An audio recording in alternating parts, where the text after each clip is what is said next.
स्नेहा घरात एकटीच आहे वाटतं. हो, तू असा अचानक आला का? इथं यायचं म्हणजे तुझ्या घरच्यांची भीतीच वाटते.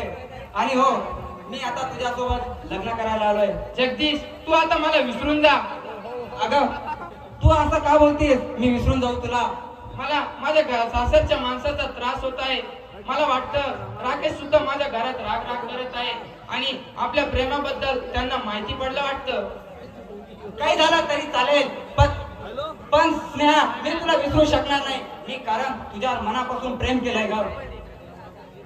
माग काय झालं ते सगळं विसरून जा जगदीश. आता तुला मी विसरले, तू सुद्धा मला विसरून जा. आता जा जगदीश. काय विसरून जाऊ मी तुला?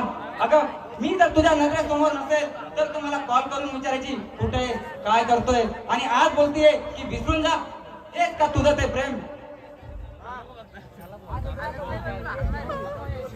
मी एकदा सांगितलं ना तुला, तू माझा नाद सोडून दे म्हणून.